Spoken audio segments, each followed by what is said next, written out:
ইসরায়েলের পরবর্তী প্রধান শত্রু কে হতে যাচ্ছে তা নিয়ে এরই মধ্যে ব্যাখ্যা বিশ্লেষণ শুরু হয়েছে। ইরানের পর ইসরায়েলের প্রধান শত্রু হিসেবে দুই মুসলিম দেশ পাকিস্তান ও তুরস্কের নাম আলোচিত হচ্ছে বিভিন্ন মহলে। ইসরায়েলি বিশ্লেষক বোয়াজ গোলানি দেশটির দৈনিক মা আরিভে প্রকাশিত এক নিবন্ধে মধ্যপ্রাচ্যের পরিবর্তনশীল পরিস্থিতির দিকে ইঙ্গিত করেছেন। ইরান যুদ্ধের সমাপ্তি নিয়ে আলোচনার প্রেক্ষাপটে তিনি এই মত দেন। গোলানি বলেন, তেহরান যখন ইসরায়েলের প্রধান শত্রুর ভূমিকা থেকে সরে যেতে বাধ্য হবে, তখনই সেই শূন্যস্থান পূরণে নতুন একটি দেশ এগিয়ে আসবে।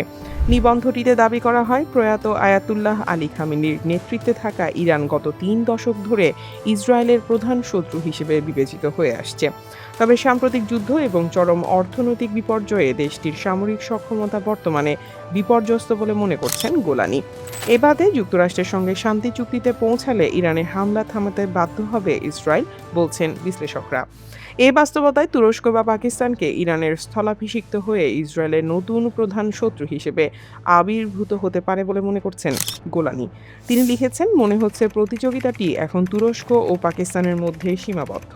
উভয়ই বিশাল দেশ, তুরস্কে 8.5 কোটি এবং পাকিস্তানে 24 কোটি মানুষ। দুটি দেশই সুন্নি সংখ্যাগরিষ্ঠ এবং সেখানে কর্তৃত্ববাদী শাসন ব্যবস্থা সামরিক শক্তির উপর নির্ভরশীল। উভয়েরই বিশাল সেনাবাহিনী রয়েছে এবং আশ্চর্যজনকভাবে ইসরায়েলের প্রধান মিত্র যুক্তরাষ্ট্রের সঙ্গে তাদের সুসম্পর্ক বিদ্যমান। সম্প্রতি ইসরায়েল ও তুরস্কের মধ্যে উত্তেজনা চরমে পৌঁছেছে। গাজায় চলমান যুদ্ধ এবং সিরিয়ায় প্রভাব বিস্তারকে কেন্দ্র করে দুই দেশের নেতারা পাল্টাপাল্টি তীব্র অভিযোগ ছুঁড়ে দিচ্ছেন। সামাজিক যোগাযোগ মাধ্যম এক্সে এক পোস্টে প্রধানমন্ত্রী নেতানিয়াহু তুরস্কের প্রেসিডেন্ট এরদোয়ানের বিরুদ্ধে নিজ দেশের কুর্দি নাগরিকদের উপর গণহত্যা এবং ইরানের সন্ত্রাসী রেজিম ও তাদের প্রক্সিদের মদদ দেওয়ার অভিযোগ তোলেন।